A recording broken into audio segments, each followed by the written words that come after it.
함께 나눌 하나님의 말씀 성경을 두 곳 보겠습니다.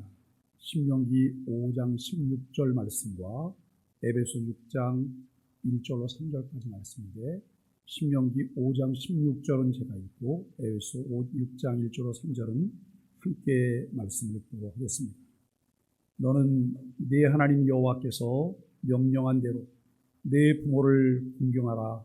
그리하면 네 하나님 여호와가 내게 준 땅에서 내 생명이 길고 복을 누리리라. 아멘. 자녀들아, 주 안에서 너희 부모에게 순종하라. 이것이 옳으니라. 내 아버지와 어머니를 공경하라. 이것은 약속 있는 첫 계명이니 이로써 내가 잘되고 땅에서 장수하리라. 아멘.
기도하시며 돌보시는 애 감사합니다.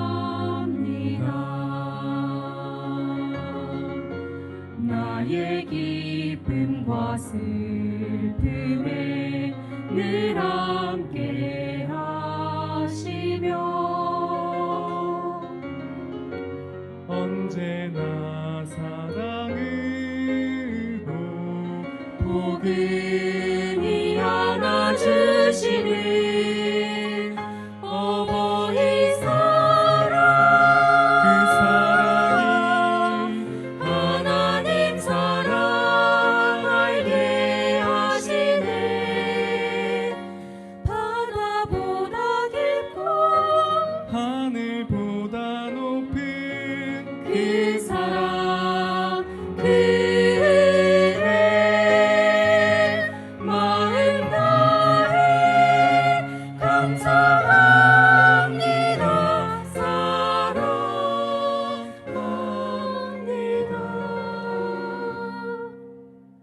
주께서 축복의 은혜 주셨네.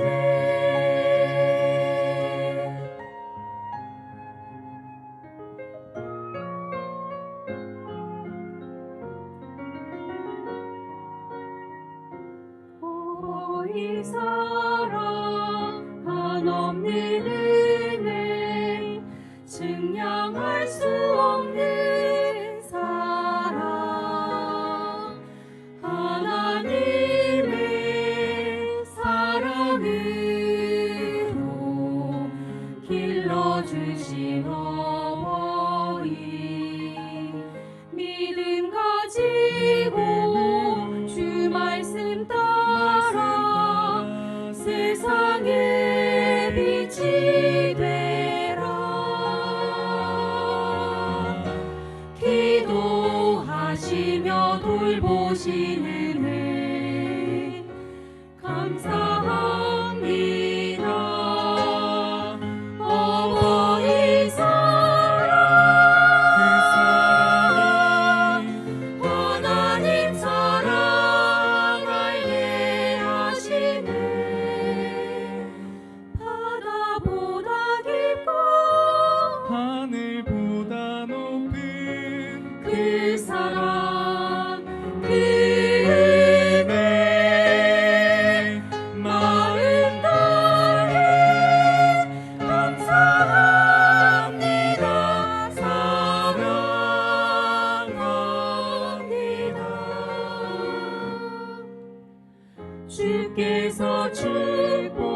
가득한 이 봄날에 아빠의 두 손에는 장미꽃보다 사랑해 나의 마음 주고 싶어라.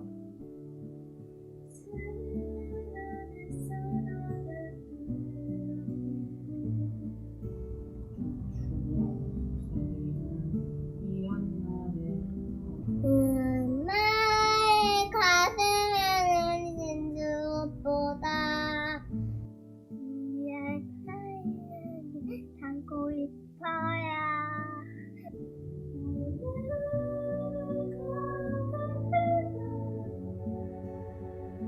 내일이 밝아올 때나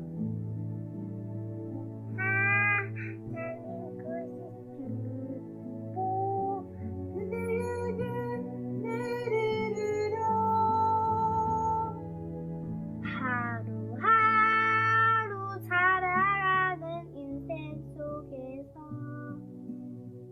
꽃처럼 피어난 끼야에게 부모와 동생에게 기도를 해. 당신의 앞길에 축복이 있으라.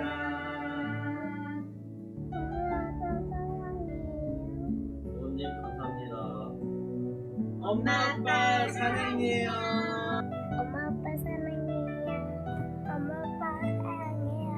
낳으시고 기르시는 부모님 은혜 감사합니다.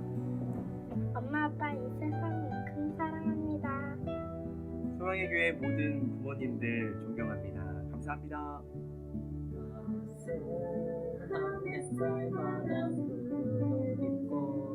춤추며 달리는 이 하나를 마의 두 손에는 장미꽃보다 진실한 나의 노래 담고 싶어라. 오늘이 걸어갈 때나 내일이 밝아올 때나 나는 뜻주고 그에게 내일이라 하루하루 살아가는 인생 속에서 꽃처럼 피어난 그대에게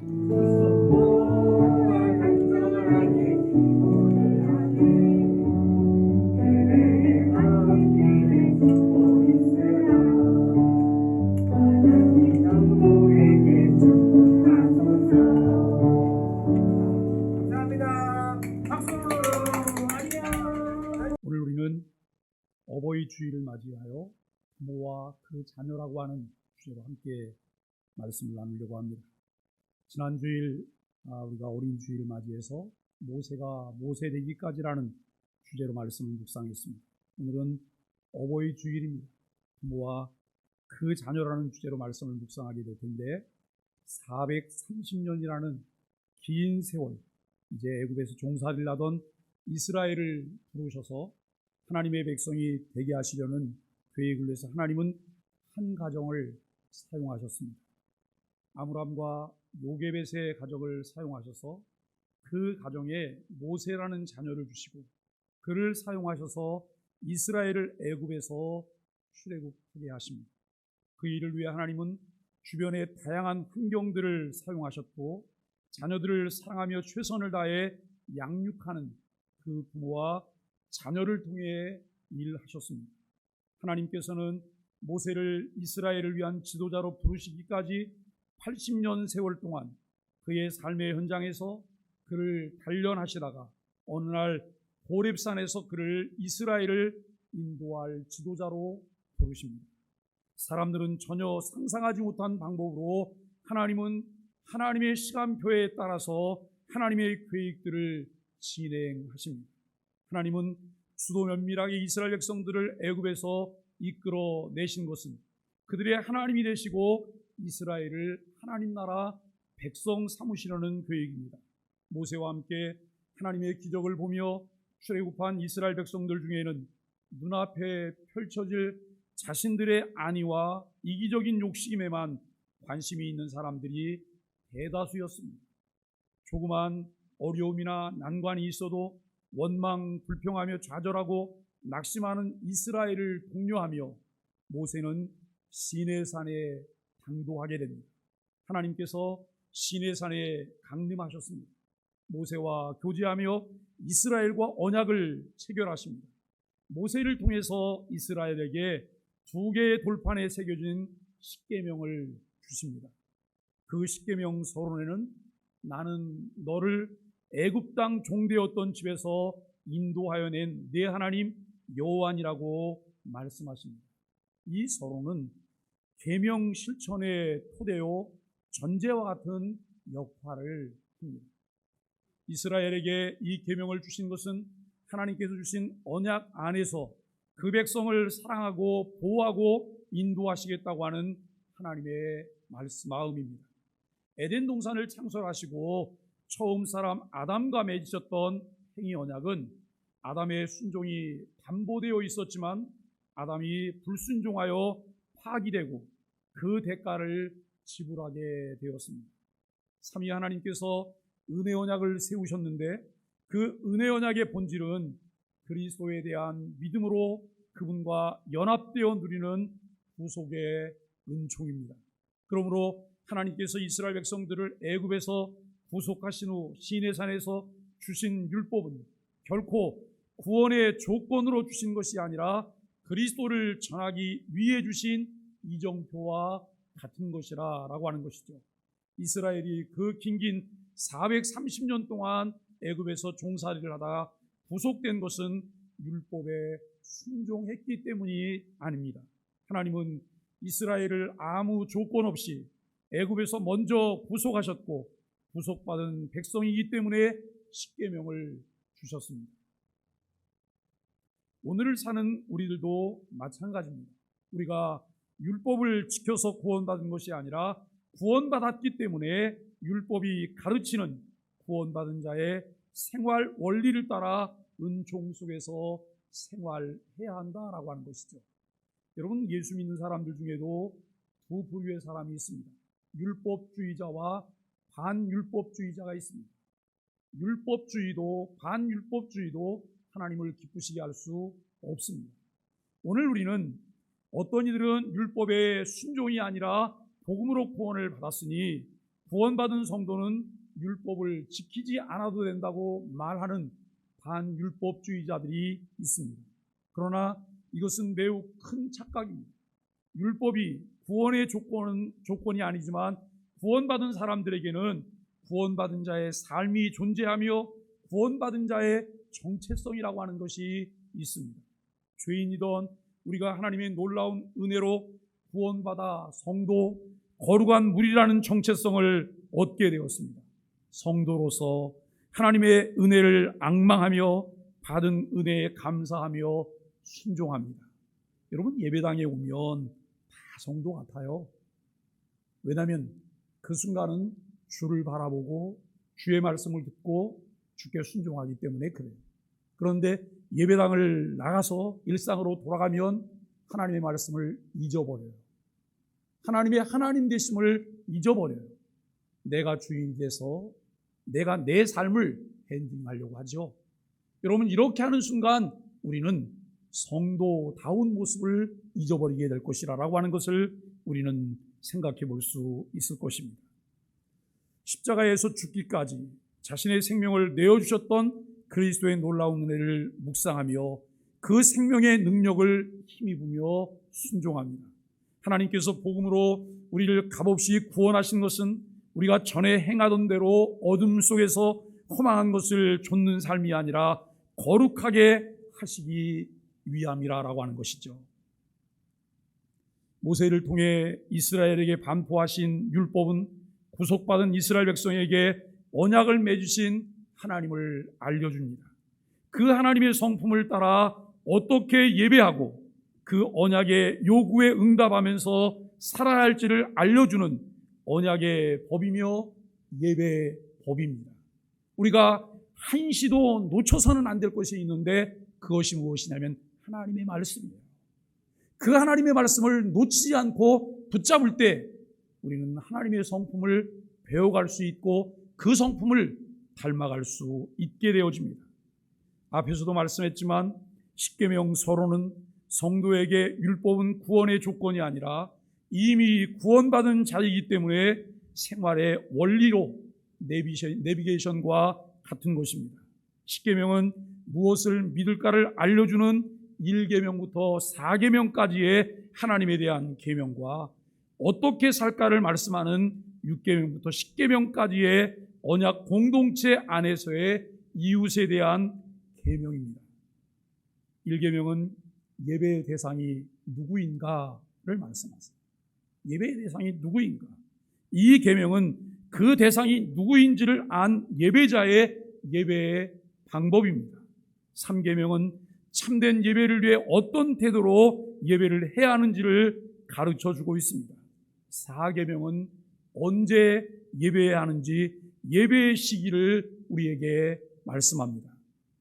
5계명은 바른 믿음의 자세를 가진 언약 백성들이 어떻게 사회를 형성하며 하나님 백성답게 살 것인가를 말씀합니다. 내 부모를 공경하라. 내 부모를 공경하라 라고 말할 때 이 부모의 범위는 내 가정에 나를 낳아주신 부모님만이 아니에요. 그랬더니 누가 그런 얘기 하더라고요. 그렇죠. 그게 아니죠. 시어머니, 시아버지도 포함되는 거죠. 여러분 그 말씀이 아니에요. 장모님, 장인어른 포함, 그것까지만 말씀하는 걸까요? 아니요. 우리 사회의 어른들, 윗 어른들을 공경하라 라고 하는 그런 말씀입니다. 가정이라는 공동체가 가장 작은 단위의 공동체로서 사회의 시작이기 때문에 모든 사람의 관계에 대한 논의의 필연적 출발점이라고 말할 수 있습니다.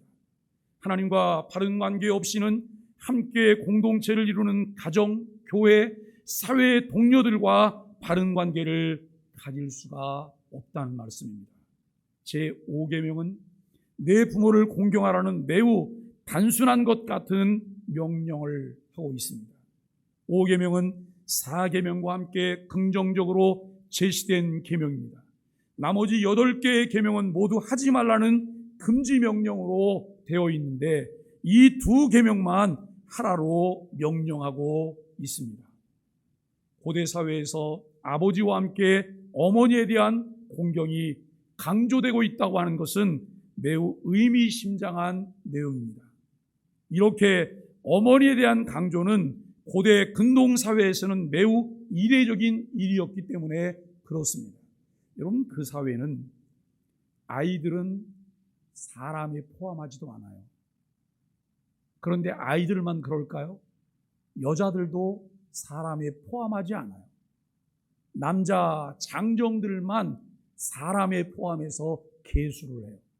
그러니 여성들, 어머니들도 무시당하고 홀대받고 그저 어머니들의 역할은 종족 번식을 위한 도구 정도만 이렇게 여기던 그런 사회였다는 것이죠. 그런데 여러분 어머니를 공경하라고 말해요. 이 공경하라는 말의 의미는 무엇일까요? 문자적으로 무겁게 하다는 뜻의 카베드입니다. 일반적으로는 높이다, 존경함을 나타내다, 존중하다는 뜻으로 이해되는 이 말은 우리가 들을 때 자연스럽게 생각할 수 있는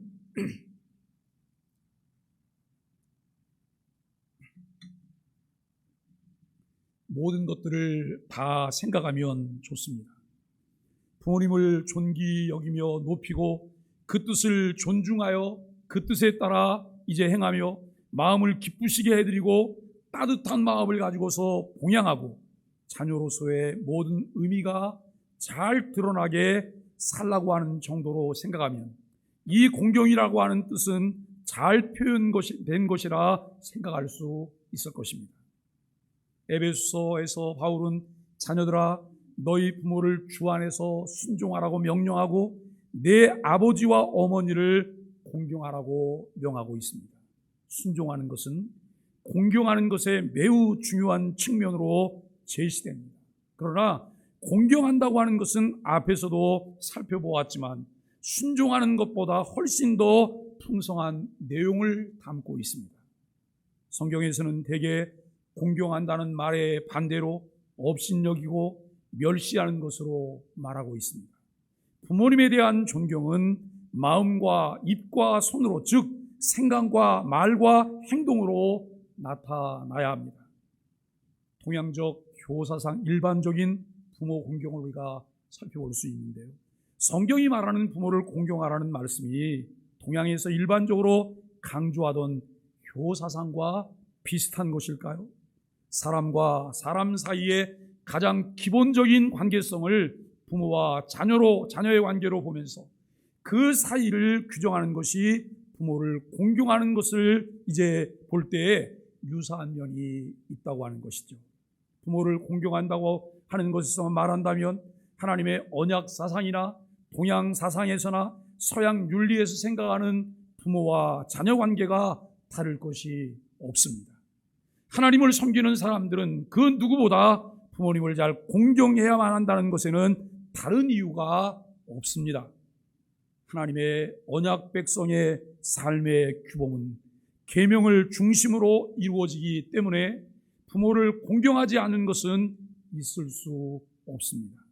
구약의 이스라엘 백성 가운데서는 부모를 공경하지 않는 것에 대해서 아주 강한 법이 시행되도록 하였습니다. 자기 아비나 어미를 치는 자는 반드시 죽일지니라. 그 아비나 어미를 저주하는 자는 반드시 죽일지니라고 엄중한 말씀을 합니다. 일반적으로 모든 사람들이 갖고 있는 생각은 부모에게 순종하지 않는 자는 하나님의 재앙이 임한다는 일반적인 생각이 있습니다. 잠언에서는 아비를 조롱하고 어미 순종하기를 싫어하는 자의 눈은 골짜기의 까마귀에게 쪼이고 독수리에게 먹히리라라고 말씀하고 있습니다. 부모님을 잘 공경해야 한다는 말은 더더욱 그렇습니다. 일반적으로 천륜 관계를 넘어서 하나님의 언약 백성이기 때문에 우리들에게 건강한 삶을 위해 만들어내야 할 관계를 말씀하고 있다는 거예요. 여러분, 하나님이 이스라엘을 애굽에서 구출하시고 어려움 가운데 그들을 시내산까지 이끌고 오게 해요. 그리고 시내산에 이제 하나님께서 강림하시고 모세를 만나요. 모세와 언약을 세우세요. 율법을 주세요. 그리고 이 십계명을 두 돌비에 담아서 그에게 주십니다. 여러분, 그 십계명 속에 1계명부터 4계명까지는 하나님에 대하여, 5계명부터 10계명까지는 사람이 사람에 대하여 어떻게 할 것인가 하는 것을 통해서 하나님 나라를 이루도록 말씀하셨어요. 그런데 그 두 번째 돌비에 포함되어 있던 첫 번째 약속이 있는 첫 계명이 5계명이잖아요. 내 부모를 공경하라. 단순히 그냥 어른이니까 부모니까 공경하라는 말이 아니에요. 언약 백성이기 때문에 하나님의 질서를 위하여 이와 같은 것을 해야 한다라고 하는 거예요. 우리가 여러분 효도를 해야 된다, 어른들을 존중한다, 이 생각을 할 때 우리 생각에는 늘 무엇이 포함되어 있어야 돼요? 나의 정체성이 포함되어 있어야 돼요. 나는 하나님의 자녀야. 나는 하나님의 언약 백성이야. 나는 하나님의 거룩한 백성이야. 함부로 말할 수도, 함부로 생각할 수도, 함부로 행동할 수도 안 되는 언약 백성이야 라고 하는 것이 늘 포함되어 있어야 돼요. 이것이 우리로 하여금 그리스도인답게 살아갈 수 있도록 우리를 건강하게 이끌어준다는 말씀입니다. 너 낳은 아비에게 청종하고 내 늙은 어미를 경히 여기지 말지니라라고 잠언 23장 22절에서 말씀합니다. 내 부모를 즐겁게 하며 너 낳은 어미를 기쁘게 하라라고 또 잠언 23장 25절에서 말씀해요. 여러분, 아이가 태어났어요. 아이가 태어나서 이제 성장하는 과정에 부모님들이 아이를 기를 때 아이가 재롱해요? 부모님이 재롱을 해요? 누가 재롱하죠? 부모님이 재롱하잖아요. 왜요? 아이는 아직 재롱 떨 줄 모르기 때문에. 그런데 이것은 연로하신 부모님 앞에서 우리가 똑같이 해야 되는 거예요. 연로하신 부모님들은 재롱을 못 하시잖아요. 이제는 힘도 없고 소망도 없고 여러 가지 생각이 많으세요. 그 부모님 앞에 우리가 재롱을 떨어야 되는 거예요. 어떻게 하면 내 부모를 기쁘게 할 수 있을까? 어떻게 하면 내 부모의 마음을 좀 흡족하고 만족하게 할 수 있을까? 이것은 우리가 해야 되는 거예요. 부모님이 나한테 잘하셨기 때문에요? 아니요. 부모님이 나에게 잘하셨던 잘못하셨던 그것은 관계가 없어요. 여기에서 뭘 생각하자고요? 내가 언약 백성이라고 하는 정체성을 생각하는 거예요. 언약 백성이라고 하는 것. 이것이 우리에게 필요해요. 여러분, 그리스도인들과의 그리스도인의 관계는 상대적인 관계가 아니라 절대적인 관계예요. 상대가 어떻게 하는 것에 따라서 내가 무엇을 하는 것이 아니라 하나님 앞에서 절대적인 관계라는 사실들을 우리가 기억해야 합니다. 하나님의 언약 백성은 마음으로부터 부모를 공경해야 하니 그 무엇보다도 하나님에 의해서 부모를 공경하라고 하는 명령을 받고 있다라고 하는 것입니다. 성경의 가르침은 지혜로운 아들은 아비를 즐겁게 하여도 미련한 자는 어미를 업신여기느니라고 생각을 해요. 우리가 여러분 얼마 전에도 어느 교회 목사님하고 이야기를 좀 나눴는데 그 교인들 중에 학교를 다니지 못하신 분들이 계시대요. 연세가 많으신 어르신들이죠. 그러니까 이분들이 교회를 처음에는 누가 이렇게 전도를 했는데 한 번, 두 번 나오다 안 나오시더래요. 그래서 왜 그러나 봤더니 성경책을 못 찾는 거예요. 찾을 수가 없잖아요. 글을 모르니까. 찬송가도 전혀 모르시잖아요. 어려서부터 교회를 다닌 것도 아니니까 힘들잖아요. 제가 그 목사님께 그런 말씀을 드렸어요. 목사님, 조심스럽게 교인들 중에 학교를 다니지 못해서 한글을 잘 모르시는 분이 몇 분이나 계시면 파악해 보세요. 파악이 되면 그분들을 위한 한글 교실을 따로 한번 해보세요. 한글 교실. 그런데 그 한글 교실에 그 한글을 모르는 분끼리 모이는 것조차도 창피스럽게 생각하는 분들이 있다는 거예요. 그분들을 잘 또 설득해내야 되잖아요. 설득해내시고. 여러분, 우리 교회도 하나님의 나라에 가신 명예 권사님이신 신옥기 권사님께서 학교를 다닐 기회를 얻지 못하셨어요. 그래서 그분 정말 대단하신 분이에요. 제가 이렇게 보면 와, 그분 살아온 이야기를 듣잖아요. 그러면 저분이 공부를 좀 하셨다고 하면 얼마나 뛰어난 일을 하셨을까, 이런 생각이 들 정도로 대단하신 분이세요.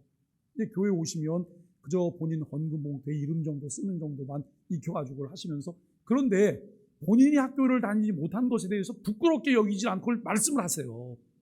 그러다가 이분이 하나님 나라 가시기 전에 한글을 배우셨어요.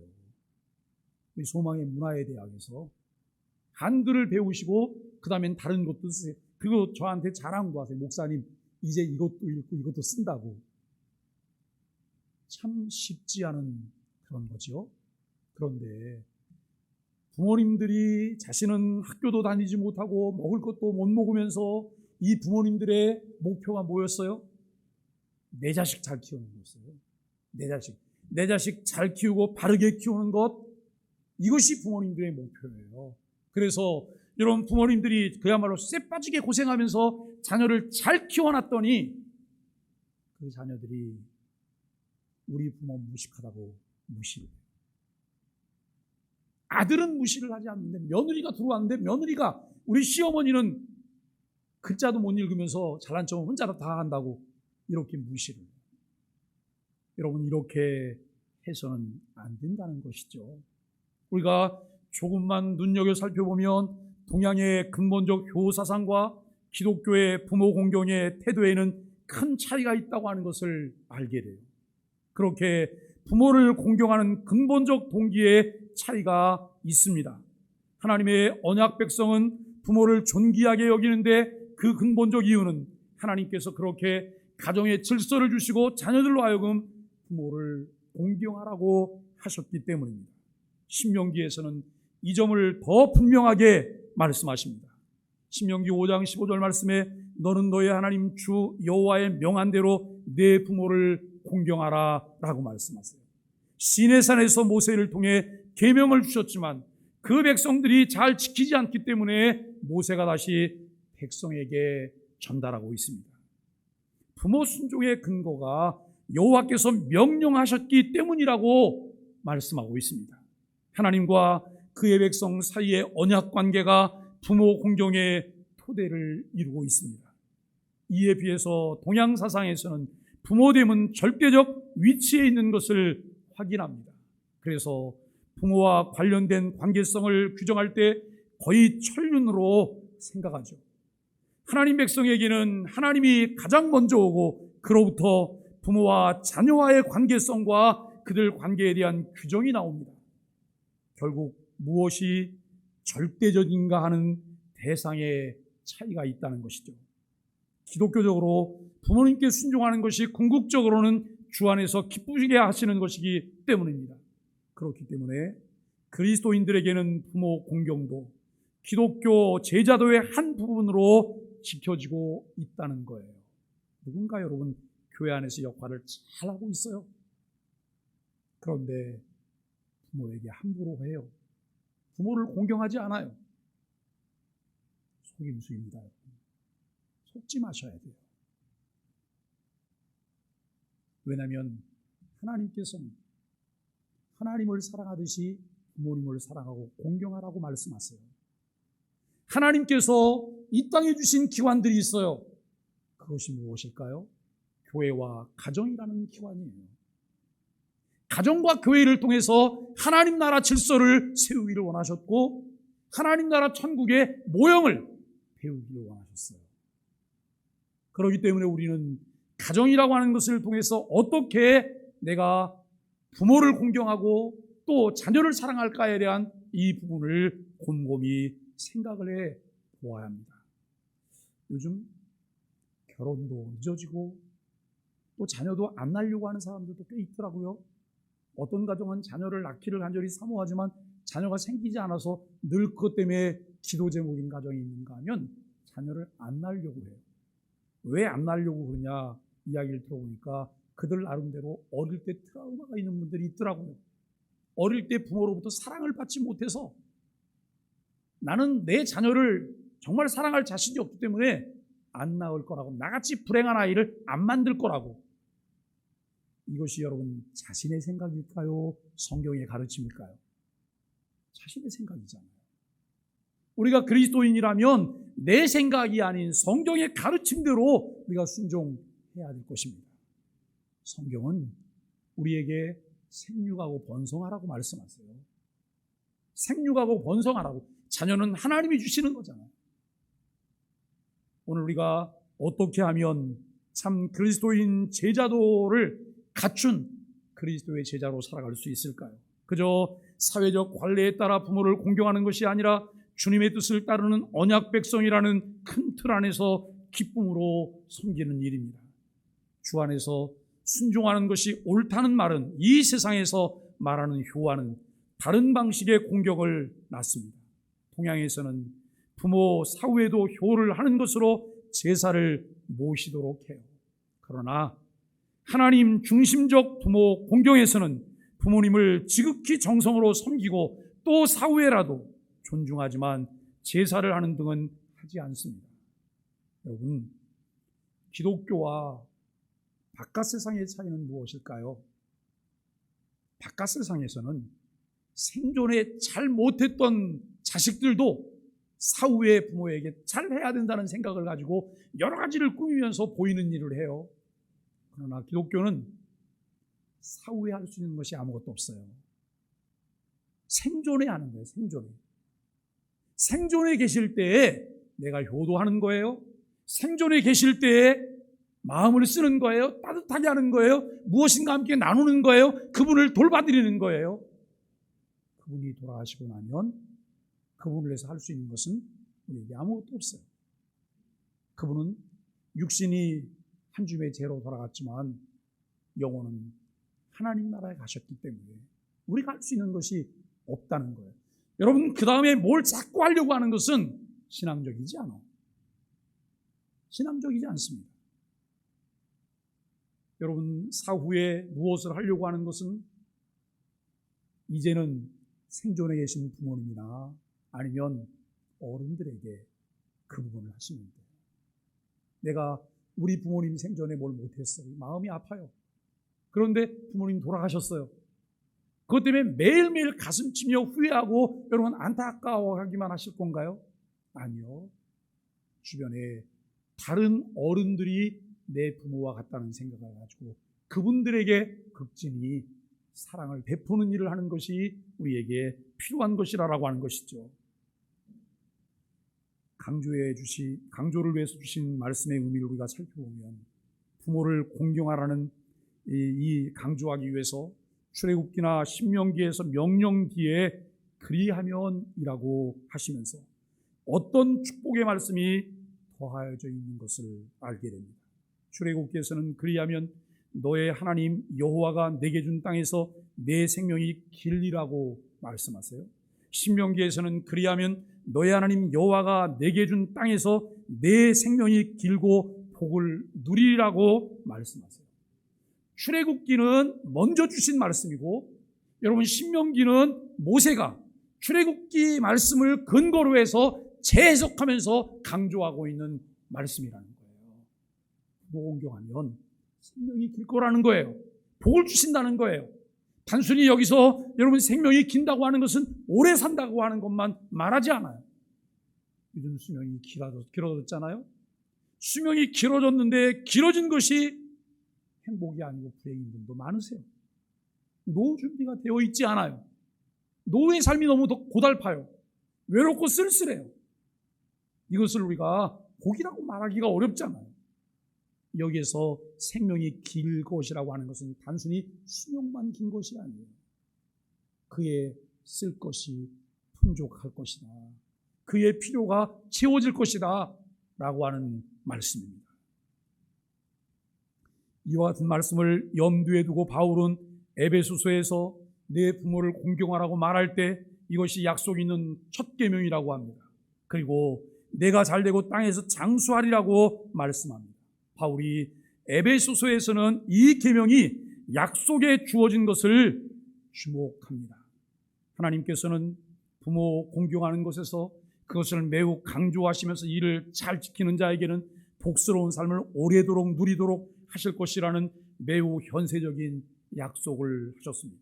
이는 부모를 공경하는 일에 중요성을 부각시키고 이 일에 대한 강한 동기유발을 의도하신 것으로 우리가 생각해 볼 수 있을 것입니다. 오늘을 살아가는 많은 그리스도인들에게 은연중 이루어지는 착각은 내가 교인으로 교회를 다니면 예배를 드리면 하나님께서 내게 복을 주실 것이라 착각을 합니다. 신앙인이 아니고 종교인으로 종교인 생활을 해도 복을 주실 것이라 착각을 해요. 머리털까지 세심받으시는 세밀하신 하나님은 결코 속지 않으세요. 여러분, 진실한 그리스도인으로 살아갈 수 있게 되기를 바랍니다. 하나님을 사랑하는 그리스도인으로 살아갈 수 있게 되기를 바랍니다. 하나님께서는 우리들에게 무엇을 믿을지 어떻게 살 것인지를 분명하게 말씀하셨고 명령하셨습니다. 많은 복을 약속하셨지만 우리가 복을 바라보다 놓치는 것이 있습니다. 그것이 무엇이냐면 더하여 주신 복이에요. 그리하면, 그렇게 살면, 그대로 지켜 살면 이때 복은 결과물로 주어지는 거예요. 내 부모에게 잘해야지. 그런데 부모님이 이렇게 말씀하셨어요. 네가 잘하면 내 유산을 너한테 주마. 그랬더니 태도가 완전히 달라졌어요. 너무 잘해. 그런데 어느 날 자세히 살펴보니 부모님께서 말씀하셨던 유산이 뻥이라는 걸 알게 됐어요. 그날부터 태도가 돌변해갖고 함부로 막 하는 거예요. 함부로. 과연 그것이 마음에서 우러나온 것일까요? 이것이 여러분 하나님의 언약 백성의 정체성을 가진 자의 모습일까요? 또 여러분 또 하나 살펴볼까요? 내 엄마 아버지에겐 잘해요.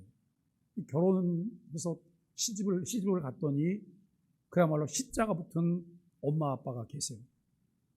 그런데 내 엄마 아빠에게 하는 것과 시자가 붙은 그 어른들에게 하는 것이 달라요. 더 잘해요. 그렇다면 저는 진심이라고 생각해요.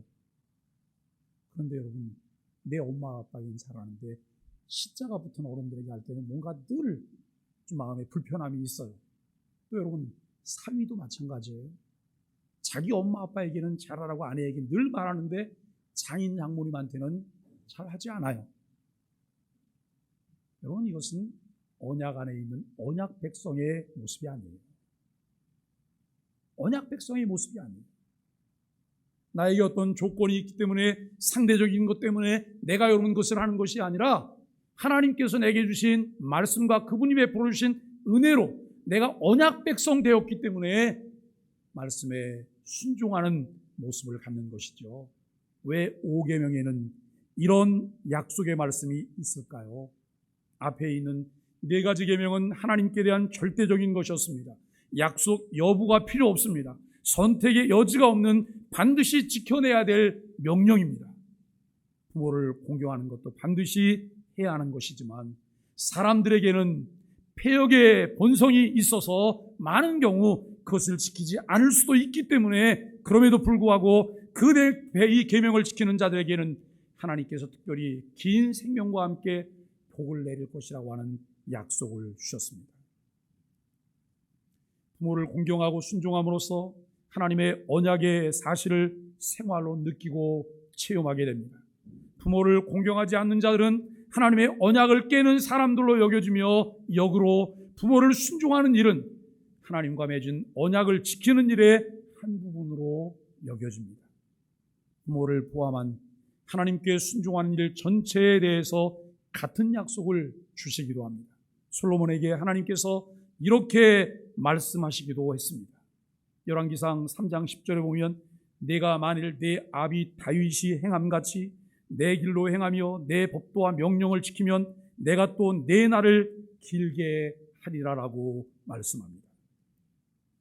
하나님의 약속은 기계적으로 생각하기보다는 그 전체의 언약의 의도와 관련해서 묵상해야 그 깊은 뜻을 제대로 헤아릴 수 있습니다. 이러한 계명들을 통해 하나님의 의도를 생각하며 사고하는 삶을 살 때 이런 약속의 새 언약 가운데서 살아가는 우리의 삶의 질을 높여주는 결과를 얻게 됩니다. 언약 공동체 안에서 하나님의 질서를 배우며 하나님이 주신 그 나라의 풍성함을 함께 공유하게 되어진다는 말씀입니다. 5계명을 잘 지키는 일에 대한 제안입니다. 우리가 언약 안에 있는 하나님의 백성들이기 때문에 주 안에서 부모를 잘 공경해야 한다는 사실들을 함께 살펴보았습니다. 이를 구체적으로 실천하기 위해 우리들이 해야 할 일은 어떤 것들이 있을까요? 우리는 공경하라는 말씀을 염두에 두고 오늘을 살아가며 우리가 성경의 가르침을 삶에서 잘 도출해낼 수 있을까를 묵상해 보아야 합니다. 성경적인 부모 공경, 부모님에 대한 사랑을 어떻게 표현해야 할까요? 첫째는 부모님께서 하나님을 잘 섬기도록 하는 일에 힘써야 합니다. 둘째는 부모님의 마음을 잘 살펴서 될 수 있는 대로 그 마음에 기쁨이 있도록 해야 된다는 것이고, 세 번째는 부모님의 생활을 보살펴드리고 연약한 몸을 잘 돌보아드리는 것에 신경을 써야 합니다. 말씀을 정리하며 언약 백성으로 부모 공경이 대를 이어 계속될 수 있도록 부모들의 의무가 있다는 것을 살펴보아야 합니다. 자녀를 노엽게 하지 말라. 주의 교양과 훈계로 양육하라. 내 소유물처럼 함부로 하지 말라는 거예요. 그런데 여러분, 함부로 하지 말라니까 너무 떠받들어서 세상에 망나니 일을 만들지도 말라는 말씀이에요. 여러분, 주의 교양과 훈계로 양육해야 될 것을 말씀하고 있습니다. 아이는 부모의 등을 보고 자란다는 말이 있습니다. 자녀는 부모가 보는 것을 보고 자랍니다. 부모가 선한 것을 보면 자녀도 선한 것을 보고, 부모가 악한 것을 보면 자녀도 악한 것을 보게 됩니다. 자녀는 부모가 가는 곳으로 갑니다. 부모가 좋은 곳으로 가면 자녀도 좋은 곳을 향하고 부모가 나쁜 곳으로 가면 자녀도 좋지 못한 곳으로 향하여 가게 됩니다. 부모님이 예수님의 인격과 사역을 본받고 배워야 하는 이유입니다.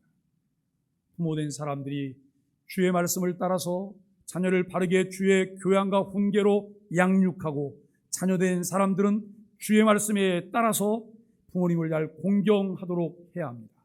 어버이 주일을 보내며 하나님의 언약 안에 있는 백성으로 하나님 나라의 법과 질서를 잘 배워서 그렇게 살게 되기를 예수 그리스도의 이름으로 간절히 축복합니다.